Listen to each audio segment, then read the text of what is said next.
안녕하세요. 저는 인천에 살고 있는 30대 초반 평범한 여성입니다. 코로나가 심해서 여행은커녕 멀리 사는 가족들 얼굴도 못 보던 게 바로 엊그제 같은데요. 이제는 상황이 많이 나아져서 해외여행도 떠나고 멀리 사는 가족들도 걱정 없이 만날 수 있어서 참 다행입니다. 저는 코로나가 터지기 직전까지 비행기 객실 승무원으로 일했습니다.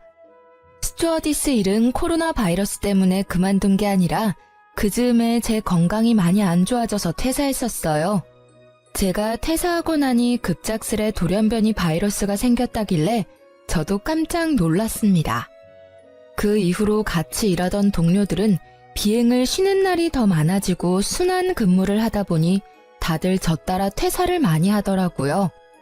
저는 처음에 제 커리어를 버리고 싶지 않아서 퇴사를 하는 게 맞나 고민을 많이 했었는데요. 지금 생각해보니 제가 만약 퇴사하지 않고 버텼어도 빌어먹을 코로나 때문에 일을 결국 그만뒀을 거라 생각이 듭니다. 게다가 제가 승무원 일을 그만둔다 해도 제가 일했던 경력이 다 사라지는 건 아니니까요. 다만 승무원 그만두고 다시 자리 잡기까지는 시간이 꽤 걸렸습니다. 오늘은 제가 승무원으로 일하면서 만났던 돈 무지하게 밝혔던 한심한 전남친을 손절하게 된 이야기를 들려드리려 합니다. 그 전에 간단히 저희 집안 이야기부터 말씀드리자면 저희 아버지는 음악가세요. 아버지께서는 작사, 작곡을 둘 다 하셨는데 현재는 일을 쉬고 계세요. 8년 전 위암에 걸리셔서 그때부터 경제적인 활동은 하지 못했습니다. 젊은 시절 어머니께서는 경제적인 조건보다 오로지 아버지 인품만 보시고 결혼하셨대요. 가난한 예술가인 아버지께서 돈이 어디 있으셨겠어요. 하지만 정말 부자는 마음이 넓은 사람이잖아요. 제가 어렸을 때나 기억 속이나 지금이나 저희 아버지께서는 한결같이 가족을 아끼시고 사랑하시는 다정한 분이셨어요. 그래서인지 저도 엄마처럼 아빠를 닮은 사람이랑 결혼하고 싶다는 생각을 많이 했습니다. 음악가인 아버지께서는 수입이 일정하지 않았고 벌어도 그 벌이가 많지 않으셨대요. 그래서 어머니께서는 항상 일을 하셨습니다. 작은 회사 격리로 일하시던 어머니께서는 저를 임신하시고부터 회사를 그만두고 경력이 단절되셨습니다. 그래서 어머니께서는 육아를 하면서도 바로 할 수 있는 일이 뭘까 고민하시다가 정수기 파는 일을 하면서 저희 가족을 이끌어 나가셨어요. 그러던 중에 저희 아버지께서 갑작스레 쓰러지셨습니다. 아버지께서는 작곡 일을 하시면서도 돈이 안 될 때는 공사장에서도 일용직으로 일을 하셨는데요. 돈을 많이 못 벌어다 줘서 언제나 미안하다는 말을 달고 사셨던 아버지께서 암 때문에 힘없이 병상에 누워 계시는데 눈물이 왈칵 쏟아지더군요. 암조차도 아버지 탓이라며 우시는데 마음이 너무 안 좋았습니다. 저와 어머니는 그런 아버지가 더 이상 무너지지 않게 지키는 일밖에 할 수 없었어요. 게다가 저는 한창 승무원 면접을 보던 때라 아르바이트를 고정적으로 할 수 없었고 어머니 정수기도 잘 안 팔리는 때였어서 그때가 가장 저희 집의 암흑기였습니다. 그즈음 정말 운 좋게도 저는 그토록 바라던 항공사에 최종 합격을 했습니다. 그렇게 아버지가 치료에만 전념할 수 있도록 항공사를 3년 동안 열심히 다녔어요. 대학병원에서 독한 항암 치료와 수술을 병행했고 다행히 아버지는 그 힘든 병마를 이기셨죠. 퇴원하시고 나서 간병에 힘쓰셨던 엄마는 다시 정수기 회사에 복직하셨습니다. 그때쯤 저는 욕심이 많아서 회화학원을 등록했어요.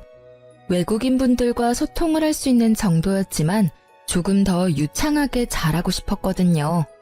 남자친구와의 첫 만남은 바로 그 직장인 영어학원에서였어요. 제가 비행 근무 시간이 바뀌거나 비행이 연착되면 시간이 없어 승무원 머리를 풀지 못하고 학원에 갔는데요. 그 뽕이 들어가고 올백인 머리 스타일을 어필하고 하는데 어떤 남자가 제 헤어스타일을 보고 아는 채 말을 걸어오더군요. 승무원 준비생이신가 봐요. 아, 네. 저도 아는 동생이 그쪽 분야에 일해서요. 열차 승무원? 아니면 항공 승무원? 어떤 쪽 준비하세요? 항공 승무원이요. 너무 예뻐요. 승무원 꼭 붙을 것 같아요. 저는 한 번도 대화 나눈 적 없는 사람이 살갑게 말을 걸어오는 게 좀 불편했습니다. 제 몰골도 일하다 와서 형편없다고 생각했으니까요. 그래서 애써 가짜 웃음을 짓고는 불편하게 수업을 들었어요. 하지만 남자는 아랑곳하지 않고 서로 친해졌다고 생각했는지 복도에서 종종 마주칠 때마다 참 반갑게도 인사를 하더라고요. 청아씨, 안녕하세요. 네, 안녕하세요. 전 처음엔 아예 관심이 없어서 이름조차 몰랐는데 그 남자는 제 이름을 기억하고 엄청 친근하게 부르더라고요. 그것조차 부담스러워서 저는 늘 딱딱하게 대답하곤 했습니다. 하지만 한결같이 만날 때마다 제게 반갑게 웃으며 인사하는 사람한테는 눈길이 갈 수밖에 없더라고요. 보다 보니 성격도 쾌활하고 사람이 괜찮아 보였어요. 연애라고는 고등학교 때 선배 짝사랑한 거 말고는 해본 적 없는 저는 남자에 대해서 잘 몰랐거든요. 당연히 남자 보는 눈이 그때 있을 리가 없었죠. 처음에는 거절했는데 우연히 승객으로 탄 그 사람을 우연히 만나게 됐는데요. 조금 알고 지냈다고 그 순간 얼마나 반갑던지. 지금 생각해보면 그날따라 무척 힘들었던 비행이어서 그랬던 것 같네요. 그 사람은 혹시나 저를 만날까봐 챙겨왔다며 주섬주섬 간식 꾸러미를 내밀었습니다. 그 따스함에 반했던 것 같아요. 남자도 그때부터 더 적극적으로 제게 대시했습니다. 서로 사귀기 시작하고 알게 되었죠. 남자친구는 평범한 회사원이었어요.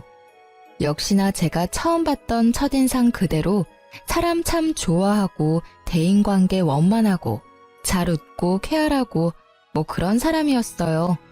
사실 지금 30대에 그런 놈을 만났더라면 실체를 알아차렸을 텐데 그땐 저도 지금보다 순수하고 어렸기 때문에 첫눈에 반했다는 남친의 말에 넘어가고야 말았습니다. 그런데 연애를 하다 보니 딱 한 가지 걸리는 게 있었어요. 돈 씀씀이가 너무 해프더라고요. 옷이나 신발을 보면 언제나 준 명품은 되는 브랜드였고 가방은 300만 원이 훌쩍 넘는 명품이더라고요.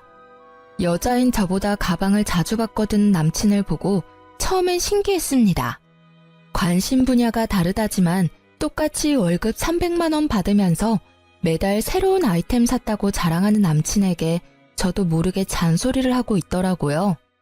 자기야, 나는 달마다 저축에 적금까지 빠져나가면 별로 안 남던데 자기는 어때? 나? 나는 월급 받아도 크게 저축이나 적금 같은데 돈 넣지는 않으니까 아무래도 너보단 여유롭지? 난 현재 충실한 편이거든. 뭐? 저축이랑 적금을 안 하고 있다고? 왜? 뭐 문제 있어? 아니, 요즘엔 다들 적게라도 적금 한두 개는 들고 있어, 오빠. 우리도 지금부터라도 저축하고 살자, 응? 우리라니? 내가 돈 벌어서 내가 쓰겠다는데 우리라니. 아니, 우리 한 살이라도 젊고 이렇게 벌고 있을 때 한 푼이라도 아끼는 게 좋잖아. 매번 자기 쇼핑하는 거 옆에서 보면 몇십이 아니라 많게는 100 단위로 쓰는 것 같아서 나 사실 조금 걱정돼. 너 설마 지금 나 사치 심하다고 돌려가는 거야? 아, 그런 게 아니라 난 오빠랑 결혼까지 생각하는데 오빠 경제관념이랑 내 경제관념이랑 좀 다른 것 같아서 한 번쯤 오빠랑 이야기 나눠봐야겠다고 생각 들었어. 그러니까 네가 지금 왜 그런 이야기를 이 타이밍에 하는지 난 잘 모르겠어. 우리가 지금 결혼했니? 장아야, 너 너무 앞서지 마. 아무리 연인 사이라도 할 말이 있고 안 할 말이 있는 거야. 오빠야말로 내 말을 너무 부정적으로 해석하지는 않았으면 좋겠어. 진짜 난 오빠랑 결혼까지 생각하고 있으니까 말 꺼낸 거였지. 내가 저축이랑 적금 안 들었다 했지 내 재산이 없다고는 하지 않았다. 그럼 네가 먼저 말 꺼냈으니까 나도 그럼 하나 말해도 되는 거지? 너 승무원이라 돈도 잘 버는데 왜 항상 돈에 예민하게 구니? 데이트할 때도 난 가끔 분위기도 내고 싶은데 넌 저렴한 것들만 찾아서 너 따라 입만 맞춰줬어. 그리고 연인이니까 가끔 비싼 호텔 가서 호캉스도 즐기고 싶은데 돈 아까워하는 너 보면 이해 안 되고 답답할 때 많았어. 하지만 난 나랑 네가 다르다고 해서 너처럼 입 밖으로 안 꺼냈잖아. 나는 너한테 다 맞춰주고 배려하는데 넌 왜 나한테 잔소리만 하려 그래? 너 선 넘은 거야. 기분 나빠서 더 이상 얘기 못하겠다. 오빠, 내 말이 그렇게 기분 나빴어? 내가 조급해서 미안해. 난 오빠를 비난할 생각으로 말한 게 절대 아니란 것만 알아줘. 진짜 걱정돼서 한 말이야. 우리가 벌면 얼마나 번다고. 비슷하게 벌고 있잖아, 우리. 그래서 이제 그만 말해. 아, 상아야. 너는 잘 모르겠지만 말이야. 난 부모님께서 주시는 돈도 있고 내가 버는 돈도 있어서 이렇게 풍족하게 쓰면서 사는 거야. 집안의 경제적 수준이 다르니까. 우리 씀씀이도 당연히 다른 거야. 내가 사치 부리는 게 아니란 말이지. 내가 너 자격지심 생길까봐 얘기 안 했었거든? 근데 너 너무 열등감 있는 거 아니야? 네가 하도 잔소리를 하니까 나도 좀 듣기 거북해서 진짜 솔직히 말하는 거야. 알았어, 오빠. 그만해. 싸우기 싫어. 싸움은 네가 먼저 걸었잖아. 그렇게 저희는 한참 동안 같은 자리에서 똑같은 말싸움을 하고 한 달 동안이나 냉전을 가졌습니다. 그렇지만 결국 둘 다 화해를 원했고 저희는 다시 예전처럼 돌아올 수 있었습니다. 오빠는 욱해서 심하게 말해서 미안했다고 사과를 했고 저는 가끔 분위기 낼 겸 오빠 입맛에도 맞추겠다고 사과했죠. 지금 생각해보면 그때 왜 다시 만나기로 했는지 제 스스로가 굉장히 멍청하다고 생각들었습니다. 그런데 그 남자를 전부 다 겪고 나서 다시는 그런 남자 안 만나야지 하고 인생을 배우는 기회도 됐던 것 같아서 이제는 자책하며 후회는 안 하려고 합니다. 그때는 제가 더 어렸어서 판단력이 흐렸거든요. 그냥 남친의 말을 들으니 제 자신이 궁상 맞은 거란 생각도 들고 남친의 말대로 집안의 경제적인 상황은 각자가 다르니 씀씀이도 다를 수 있겠구나 생각했네요. 그래서 그 순간은 미친 듯이 창피해서 그 이후론 돈에 관한 얘기는 절대 안 꺼냈습니다. 그냥 재력에 따라 다르게 사는 거라 틀린 게 아니라 다를 수밖에 없는 어쩔 수 없는 일이라 생각했어요. 그 이후로는 남친의 집안이 경제적으로 풍족한 집안이란 것도 자연스레 알게 됐습니다. 남친도 굳이 숨기려 하지 않았어요. 어머님이 해주셨다는 비싼 명품 시계를 보고 한번 몰래 속으로 놀라기도 했습니다. 자세히 알지는 못했지만 남친의 말로는 어머니께서 금융업계에서 일하신다 하셔서 제가 얼마나 남친에게 가짜는 조언을 했나 싶어 얼굴이 화끈하기도 했어요. 당연히 돈에 대해 잘 아시는 어머님께서 잘 관리하실 거라 생각이 들었으니까요. 그래도 외제차를 타고 다니고 명품을 좋아하는 남친은 남들이 보기에 허세는 있어 보였지만 심성은 착하다고 생각했어요. 집이 여유로워도 딴 길로 안 새고 회사도 착실하게 잘 다니고 있었으니까요. 무엇보다 남자친구가 저희 부모님께 굉장히 살갑게 구는 모습이 예뻐 보였어요. 아들처럼 굴면서 능글맞게 밥 한 끼 얻어먹는 남친의 인간적인 모습이 참 좋았거든요. 어머니, 오랜만에 어머니가 해주신 된장찌개 먹고 싶어요. 아이고, 어깨 주물러 준 값으로 얼마든지 먹고 싶은 거 내가 다 해줄게. 저는 그냥 청양고추 가득 썰어 넣은 된장찌개 말고는 다른 반찬 필요 없어요. 둘이 뭐야? 나 왕따 시켜? 우리 딸 분발해야겠어. 아들이 주물러 주는 게 훨씬 시원하더라. 치, 엄마 딸 서운해? 뭐해? 경쟁자. 이제 어머니 밥하실 동안 아버님 다리 주물러 드리러 가자. 에헤이, 난 됐어. 손님으로 왔으면서 무슨 다리를 주물러. 그냥 상아랑 놀다가 들어가. 에이, 예비사위가 해드릴게요. 예비사위는 무슨, 식장 들어가기 전까지 모른다. 아빠께서는 매번 식장 들어가기 전까지는 모른다며 남친의 손길을 거부하셨어요. 가끔 아빠의 냉정한 모습에 서운해하는 남친을 보며 엄마께서는 분위기만 내는 거지 진지하게 받아들이지 마라 하셨죠. 그런데 요즘은 엄마께서 전 남친 얘기만 나오면 잘해준 게 후회되신다며 엄청 억울해하세요. 그럼 아빠는 이렇게 말씀하시곤 합니다. 여보, 그니까 내가 식장 들어가기 전까지는 아무도 모른다고 했지요? 그러니까요, 여보. 앞으로는 내가 꼭 당신 말 새겨드릴게요. 역시 우리 집에서 당신이 제일 현명해. 엄마, 아빠 죄송해요. 하나밖에 없는 딸내미가 남자 번호는 없어서 그런 놈 만나서요. 아니다. 너가 왜 미안해하니? 다 인생 경험이지.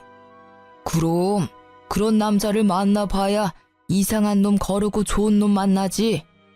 이렇게 역시 아빠가 제일 현명하시다고 지금까지 저희 가족에게 회자되는 일입니다. 그럼 이렇게 사이좋았던 제 남자친구가 왜 전 남자친구가 됐는지 그 이유가 슬슬 궁금하실 것 같아요. 놀랍게도 헤어지자는 말은 제가 아니라 남자친구 입에서 먼저 나왔습니다. 결국 결판 지은 건 저였지만요. 아무래도 제가 승무원이다 보니 부모님 주변 분들 중 선자리를 권유하시는 분들이 많았습니다.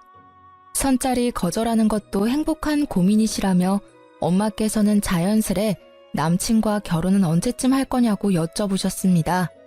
결혼도 어느 정도 모은 돈이 있어야 하는 거잖아요. 저는 돈 때문에 망설이는 것도 없지 않아 있었습니다. 그래도 결혼을 하게 된다면 당연히 남친이랑 하겠지. 제 마음속으로 늘 생각했어요. 부모님은 그런 제 마음을 알아채셨는지 아빠의 저작권료 통장을 제게 내미시더라고요. 딸, 그동안 아무리 힘들어도 아빠랑 내가 이 통장은 안 건드렸다. 나중에 너 결혼하는데 단 몇 푼이라도 보태고 싶어서 말이다. 나중에 통장 정리하고 그 안에 있는 돈은 너 결혼 자금으로 써. 엄마, 아빠.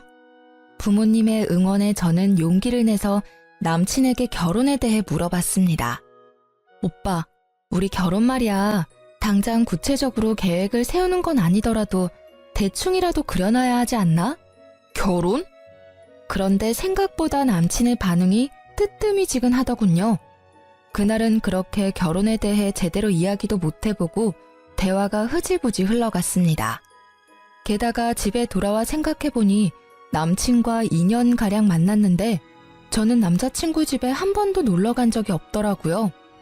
남자친구 아버님은 돌아가셨고 어머님 한 분 계셨는데 매번 남친의 입으로만 안부를 듣고 한 번도 인사드린 적이 없다는 걸 그제야 깨달았습니다. 먼저 그런 말 꺼낸 적 없던 남친에게 은근히 서운도 했고 오히려 남친은 살갑게 저희 집에 잘 오는데 제가 미처 못 챙긴 건 아닌가 아차 싶기도 하더라고요. 자기야, 주말에 집에 한번 와. 엄마가 보고 싶으시대.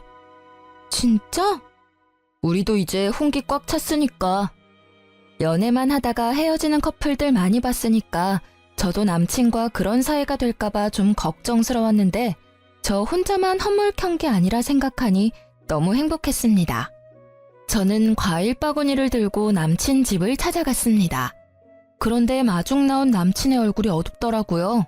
오늘 너무 힘준 거 아니야?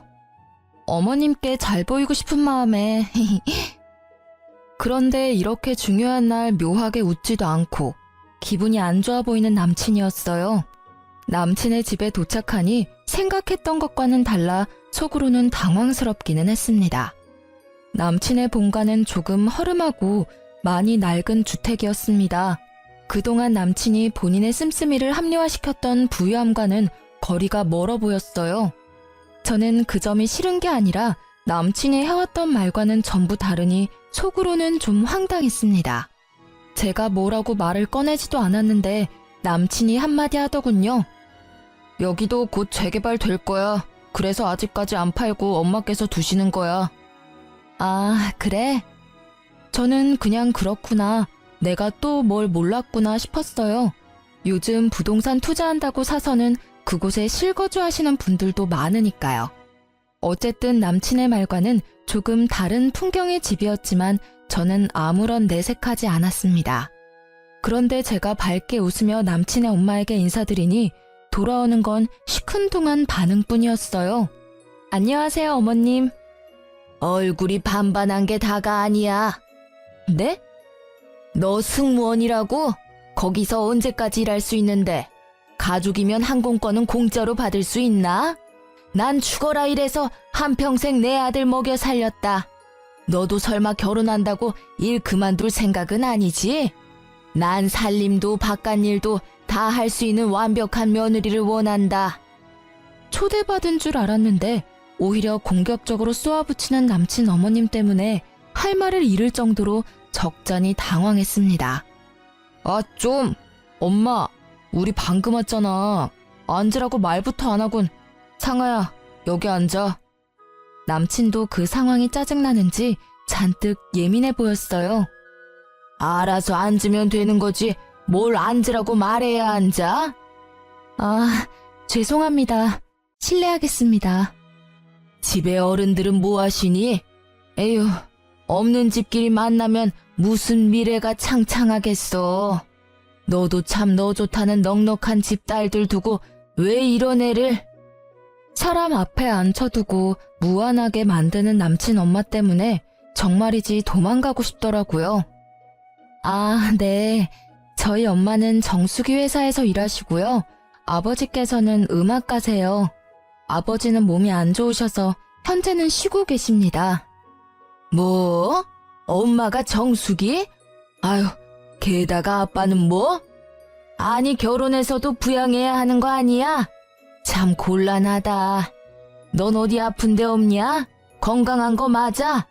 아들, 이 상황 엄마는 매우 당황스럽다. 엄마, 얘기 좀 제대로 들어보고 말씀하세요. 아버님 암투병 하셨었는데 지금은 완치하셨어요. 그럼 뭐하니? 암은 가족력이 얼마나 중요한데. 너 지금 건강하냐니까? 저 일하면서 건강이 조금 나빠져서 승무원은 일은 올해까지만 하면 어떨까 생각하고 있습니다. 항공 관련 강사를 준비하고 싶어서 알아보는 중입니다. 한동안 정적이 흐르고 남친은 자기 엄마와 똑같이 멋씹은 얼굴을 하고 있더라고요. 남친 엄마는 골똘히 생각하다 제게 버럭 소리를 지르기 시작했습니다. 뭐? 멀쩡한 승무원 일 그만두고 뭐가 어째? 아들, 넌 이런 애를 며느리감이라고 데리고 온 거야? 집안은 모자라도 승무원이라길래 웬만하면 내가 이 결혼 허락해주려고 했다. 너 일 그만두면 절대 내 아들이랑 결혼 못한다. 그렇게 중요한 일을 상의도 없이 너 혼자 생각하다 이제 말해? 애초에 취직할 생각이었냐? 내가 좀 산다니까 빌붙고 싶었어? 와, 뒤에서 승무원 그만둘 계획하고 있었던 거 소름 돋는다. 너 설마 아직도 내가 진짜 너한테 첫눈에 반한 줄 알아? 그런 척 한 거야. 너 얼굴 그 정도면 반반하고 여친이 승무원이면 내 기도 살고 월급도 많이 버니까 결혼 생각하고 만난 거라고. 승무원 그만두면 나랑 헤어질 각오해. 분명히 말했다. 너 일 그만두면 나랑 헤어지는 거야. 너의 메리트는 승무원이라는 그 이름값이야. 저는 참다 못해 남친의 뺨을 날렸습니다. 두 모자의 태도가 정말 기가 막혔어요. 어디 예비 신랑 뺨을 때려? 예비 신랑이라뇨. 나 진짜 어이가 없어서. 저도 승무원 이름값 운운하는 남자랑 결혼할 생각 없어졌네요. 제가 너무 아까워서 이런 집안에 시집 못 오겠거든요. 그리고 아줌마, 어떻게 처음 뵙는 자리인데 인사도 안 받아주고 물 한 잔 없이 취조부터 하나요? 저 무슨 잘못해서 경찰서 조사받으러 온 줄 알았어요. 너도 그래. 너 그동안 엄마가 금융업계 다니고 집은 50평대고 집안에 자산 많고 나랑은 수준이 다르다며. 너란 사람 온통 거짓말 투성인데 들어오는 순간까지 내가 참았어. 그런데 돈은 없어도 예의 없고 인성 모자란 집이랑은 나도 절대 결혼할 생각 없거든? 김칫국 마시지 마. 뭐, 아줌마? 싸가지 봐라. 제가 자리를 박차고 일어서자 남친 엄마는 제게 버릇없다며 들어본 적 없는 욕짓거리를 퍼붓더라고요. 네네, 이왕 버릇 없는 김에 가져온 과일 바구니도 도로 가져갈게요. 제 돈 썼는데 여기 두고 가기엔 너무 아까워서요. 집에 가서 맛있게 먹겠습니다. 안녕히 계세요. 그건 두고 가. 들고 왔는데 그걸 또 도로 가져가는 게 어딨니? 직접 사드세요. 아들한테 사달라고 하던가요. 저 꿀 같은 휴무에 차려입고 여기까지 온 거 시간 낭비한 것 같아서 지금 너무 속상하거든요. 말하는 꼬락서니가 너 진짜 싹수가 노랗다 못해 지린내가 난다. 네네, 아무렴요. 여기 오는 길에 엄청 지린내가 나더라고요. 재개발 빨리 되기를 응원할게요. 아무 말 못할 것 같던 제가 반박하자 남친과 그의 엄마는 당황해서 더 이상 제게 더 말은 못하고 이내 화를 내면서 둘이 싸우더라고요. 원하는 대로 안 흘러가니 애가 탔겠죠.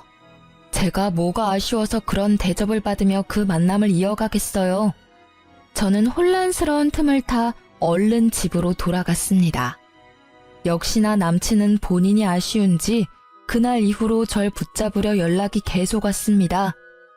제가 전부 피하니까 제 비행 스케줄을 이미 알아보고는 공항까지 찾아왔더라고요. 창피하게 사람들 앞에서 저를 붙잡길래 공항 카페에서 간단히 끝내려고 자리를 잡았습니다. 엄마가 금융업계 다닌다고 거짓말해서 미안해. 네가 평소에 돈 가지고 스트레스 받게 하니까 나도 모르게 나온 거짓말이야. 그리고 우리 엄마가 말씀은 그렇게 하셔도 말이야. 속은 정말 따뜻하신 분이야. 사람은 겪어봐야 아는 거잖아. 너가 너무 섣부르게 판단한 거야. 그래도 엄마께서 마음이 넓으셔서 너 용서 구하면 받아주신대. 그리고 진짜 막말로 승무원 그만두면 너만 손해야. 엄마랑 나는 너 인생이 진심으로 걱정된 거지. 그렇다고 어떻게 그렇게 한순간에 남처럼 굴어? 진짜 나랑 헤어지기라도 할 거야? 너 나 껍데기만 보고 만난 거라며. 네가 실토해놓고 나랑 계속 만날 수 있을 거라 생각했니? 그리고 너도 너지만 너희 어머니 진짜 사람 불러놓고 무안 주고 윽박 지르며 막말까지. 됐고 더 이상 말 섞기도 싫어. 나 승무원 그만둘 거고 네가 네 입으로 나 일 그만두면 우리 헤어지는 거라며. 나 이미 회사에 퇴사 통보했고 너랑 깔끔하게 헤어지는 거야. 알겠니? 찾아오지 마. 아, 찾아와도 난 없을 거니까 찾아오던지 말던지 너 알아서 해라. 야, 너 진짜 승무원 그만둬? 이제 뭐 먹고 살려고 그래? 너 집에 돈도 없잖아. 그럼 지금이라도 나 붙잡아야 하잖아. 자존심 부리지 마.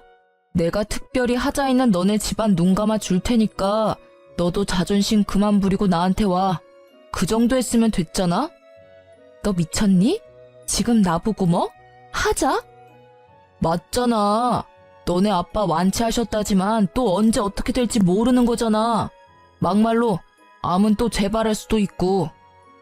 조소가 섞인 놈의 말에 저는 그 자리에서 뺨을 갈기고 싶었는데 유니폼을 입은 상태라 겨우 참았습니다. 그 대신 교양 있게 말로 그놈을 처참하게 만들어줬어요. 나 공항이라서 이 정도 참았지. 바뀌었어 봐. 너 아작냈어. 야, 남의 인생 혼수 두기 전에 네 인생이나 돌아봐. 너 그러다 곧 파산할걸? 저번에 네가 형편에 맞게 씀씀이가 다르다며. 진짜 웃기고 가짠타? 뭐? 재개발? 지나가던 개가 웃겠다. 너 그렇게 안 봤는데 지금 우리 집 평가하는 거야? 좀 낡기는 했어도 그거 우리 엄마 집이야. 재개발 가능성도 있거든? 게다가 우리 엄마 나한테 손 한 번 안 벌리시고 지금까지 열심히 일하시면서 나 용돈 주시는 분이야. 모욕하지 마. 너야말로 지금 보니 나 껍데기 보고 만난 거 아니야? 내가? 널 뭘 보고? 아, 내가 말 안 했었나? 우리 집 곧 이사해. 뭐? 무슨 돈이 있어서? 네가 알 바야? 거짓말하지 마. 돈 나올 구석 없는 집안인 거 내가 뻔히 아는데. 맘대로 생각해. 그대로 무시하고 가려하자 전 남친은 궁금한지 끝까지 물고 늘어지더라고요. 간신히 공항 보안팀의 도움을 받아 그 끈질긴 놈을 퇴치할 수 있었습니다. 이게 다 어떻게 된 일이냐고요? 아빠가 주셨던 저작권료 통장을 정리했더니 아빠의 말씀과는 다르게 상상도 못할 엄청난 액수가 들어있었습니다. 아빠는 제가 정리해온 통장 내역을 보시곤 엄마와 한참 우셨었죠. 그동안 정신없이 사느라 몰랐는데 어떤 프로그램을 통해서 옛날 아버지가 작곡한 노래가 많이 이슈가 됐더라고요. 그 계기로 계속 저작권료가 들어오는 듯 했습니다. 살다 보니 이런 날도 있구나 싶었어요. 그 뒤로도 그놈은 술 취해서 제발 다시 생각하라며 돈은 어디서 난 거냐 집착을 해대서 저는 번호도 바꿨습니다. 무시하고 차단해도 어떻게 이 번호 저 번호로 다양하게 연락을 해왔거든요. 저희 부모님께서도 모든 사실을 아시고 경악하셨어요. 제가 조금 순화해서 전달해 드렸는데도 엄마께서는 뭐 그런 놈과 그런 막대 먹은 집안이 있냐며 굉장히 화를 내셨습니다. 아빠께서는 여전히 식장 들어가기 전까지는 아무도 모른다 했지 라는 말씀만 하셨어요.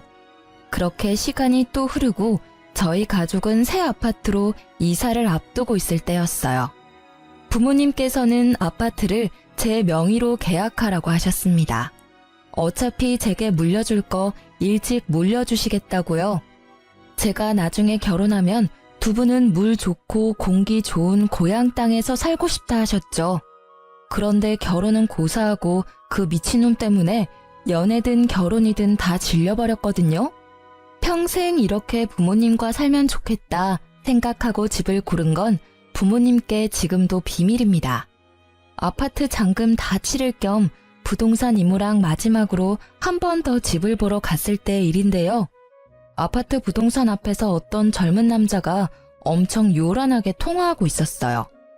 월세 보증금에서 까라고요. 몰라요. 배째요. 나가라고요? 누구 맘대로?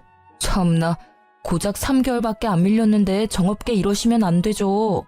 다른 곳에서 많이 자취해봤지만 1년 가까이 못 내도 이해해주고 보증금에서 까시는 분들 많이 있었어요.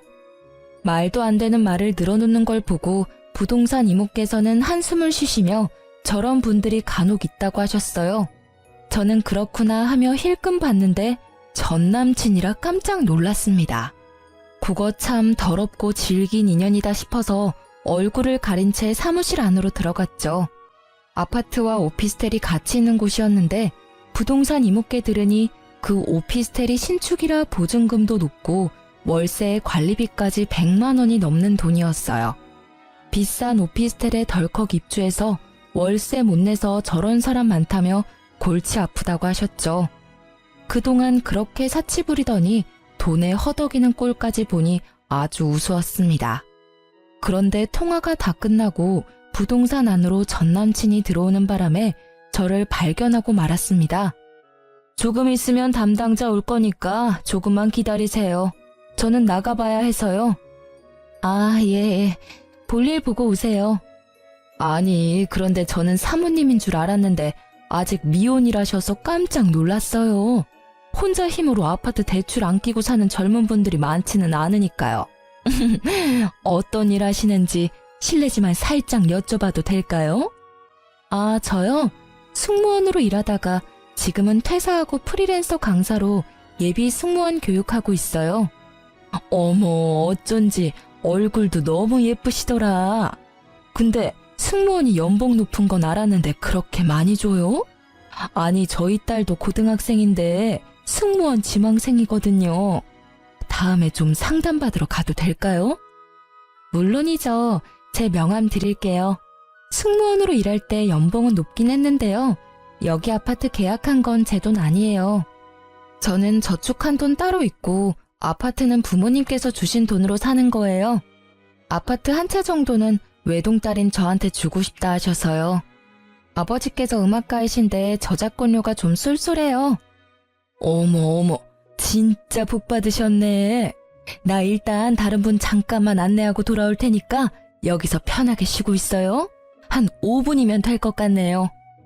저는 일부러 전 남친 들으란 듯이 얄밉게 털어놓았습니다. 그동안 궁금했던 진실을 알게 된 전 남친의 얼굴은 볼만했어요. 당장 제게 말 걸고 싶어하는 눈치더라고요. 그렇게 부동산을 나서는데 따라 나온 전 남친이 이게 다 어떻게 된 일이냐고 붙잡고 묻더라고요. 아버님 저작권료가 그렇게 많았어? 왜 나 만날 때는 티를 안 냈어? 아버님 대단하시다. 제가 대꾸하지 않자 전 남친은 갑자기 제 바지가랑이를 붙잡더라고요. 상아야, 우리 다시 잘해보자. 너 강사 일해도 내가 너 먹여 살릴게. 미쳤다고 내가 너 같은 애랑 만나? 내가? 왜? 지 월세 하나 제대로 못 내놓은 놈이 어디서 허세야. 꺼져. 다시 한번 충고하는데 너 인생이나 똑바로 살아. 상아야, 제발. 너 많이 화난 거 알아. 근데 장인어른 말고도 집안에 남자가 한 명쯤은 있어야지. 장인어른? 너 미쳤어? 드디어 정신이 가출한 거야? 우리 아빠 편찮으시다고 비웃을 때는 언제고 돈 많으시다니까 군침 흐르니? 이거 안 놔? 너 같은 버러지 놈을 우리 집에서 왜 받아주겠니? 그땐 내가 너무 철이 없었어. 그때라 해봤자 몇 개월 전인데 지금은 좀 낫고? 어머, 두 분 아는 사이세요? 그때 부동산 이모께서 다시 다가오셨고 저는 순진한 얼굴로 말했습니다. 모르겠어요. 저 아세요? 왜 이러세요? 어머 총각, 왜 모르는 아가씨 바지가랑이를 잡아요? 그러다 잡혀가요. 놈은 등짝을 몇 대 맞고서는 허탈한 얼굴로 사라지더군요. 너무 통쾌했습니다. 그런데 가족들과 아파트로 이사하고 전 남친을 다시 여기서 마주치게 될까봐 너무 찝찝했어요. 부동산 이모에게 은근슬쩍 물어보니 그 인간 결국 집주인에게 쫓겨났으니 걱정하지 말라더라고요. 이모 말로는 젊은 사람이 빚은 또 얼마나 많은지 우편함에도 빚 독촉 우편이 한가득이었다며 다시 돌아올 일은 없을 거라고 하셨네요. 진짜 한심한 인생이라고 생각했어요. 그놈 제가 예전에 씀씀이 충고한 거 들었으면 그 꼴은 안 나지 않았을까요? 자업자득이라 생각했습니다. 저는 전 남친도 쫓겨났다 하고 걱정거리가 싹 사라졌습니다. 그런데 또 곧바로 정말 기가 막힌 일이 생기더라고요. 엄마가 오랫동안 다니셨던 정수기 회사를 그만두신 지도 2년이 넘었었죠. 엄마 정수기 다닐 때 알던 동생이야. 아들이 너무 사고만 치고 다녀서 그거 매번 갚고 다니느라 정작 수중에 모은 돈도 없대. 내가 짠해서 해줄 건 없고 정수기라도 비싼 거 해주려고. 정수기 말고도 비데랑 이것저것 다 해줘야지. 엄마, 또 너무 다 해주면 그 이모께서 좀 부담스러우시지는 않을까요? 나 잘된 거 다 뻔히 알고들 있는데 오히려 안 해주면 엄마가 욕먹을지도 몰라. 저는 쉬는 날이라 소파에 누워있다 잠들었고 곧 시끌벅적한 소리 때문에 깼거든요. 초인종이 울리고 대문이 열리자 정수기 설치 기사님과 이모 총 2분이 오셨더라고요. 그런데 정수기 이모가 낯익은 얼굴이라 깜짝 놀랐습니다. 언니, 정말 성공했네요. 얘기 듣기만 들었지 이렇게 직접 보니까 너무 부러워요. 입구부터 부잣집 아파트인 거 티가 딱 나더라고. 성공해서도 이렇게 저 잊지 않고 챙겨줘서 고마워요. 이거 별거는 아니지만 귤 한 봉지 사왔어요. 이런 걸 뭐하러 사와? 아유, 잘 먹을게. 들어오세요들. 딸, 엄마 손님들 오셨어. 그만 자고 일어나. 그 말로만 듣던 공주 직접 보는 거야? 우리 공주 쉬는 날이라 자다 깨서 몰골이 좀 그렇네. 안녕하셨어요? 저는 전 남친 엄마를 먼저 알아보고 아주 썩은 미소를 지었습니다. 화들짝 놀라서 귤봉지를 떨어뜨리는 전 남친 엄마를 보고 엄마는 왜 그러냐고 당황하셨습니다. 엄마, 그때 나 물 한 잔도 안 주고 하대하던 전 남친 엄마 기억나지? 그 몹쓸 놈이랑 그 몹쓸 놈 엄마라는 사람? 이분이야, 엄마. 뭐? 언니, 그게 아니라요. 얘, 너 정말 미옥 언니 딸이니? 아니, 정수가 지금 내 딸 하는 말이 사실이냐? 언니, 그게, 아유, 미안해요. 나도 내 코가 석자라 뭐 할 말이 없네요. 참나, 그놈 엄마가 정수기 넣으라는 말이지? 정수기 계약은 없던 걸로 해야겠다. 다른 제품 계약도 안 할 거야. 당장 돌아가. 기사님 죄송해요. 설치 안 해주셔도 돼요. 제가 출장비는 입금해 드릴게요. 기사님께서 먼저 나가시자 무릎 꿇고 비는 전남친 엄마였어요. 언니, 내가 미안해요. 그런데 내가 요즘 좀 힘들어서 그런데 이번 계약만 좀 어떻게 안 될까요? 당장 내 집에서 나가라. 내 딸이랑 더 이상 한 공간에 있는 꼴 못 봐. 저기 아줌마, 집에 과일이 많아서요. 귤은 도로 가져가서 아들이랑 드세요. 저는 얄밉게 그분께 귤봉지를 쥐어주며 배웅했습니다. 그 뒤로 전 남친 엄마는 무슨 낯짝인지 자신이 잘못했다면서 홍기 꽉 찬 아들, 딸 지금이라도 이어주자고 뻔뻔하게 다시 연락을 해왔어요. 엄마는 어디 귀한 내 딸 넘보냐고 자식 교육 똑바로 시키고 심성 곱게 써야 일도 잘 풀리는 거라며 쓴소리 하셨다 합니다. 그래도 포기하지 않던 아줌마를 향해 엄마는 마지막으로 경고장을 날렸죠. 너 자꾸 그러면 내가 다 소문낼 줄 알아? 불편하게 자꾸 연락하지 마. 내가 너 때문에 오래 쓴 전화번호까지 바꿔야겠어? 엄마가 진짜 지인들한테 소문이라도 낼까봐 더 이상 연락이 오진 않는다더라고요. 엄마가 한동안 세상 참 좁다며 신기해하셨어요. 좋은 마음으로 친한 후배 도와주려 했더니 그런 인성을 가졌는지 꿈에도 몰랐었다며 세상 참 오래 살고 볼 일이라고 말이죠. 전 남친 엄마를 보면서 이 세상 생각보다 좁으니 당장 인연이 아니더라도 내일 다시 어떻게 그 인연을 마주칠지 모르니 평소에 심성을 곱게 써야 한다는 생각이 들었어요. 지금 현재 저는 예비 승무원들 교육하며 잘 살고 있습니다. 부모님도 아픈 곳 없이 무탈하시고요. 말씀드리다 보니 이야기가 너무 길어졌네요. 긴 사연 여기서 마무리하겠습니다. 함께 끝까지 들어주셔서 너무 감사합니다.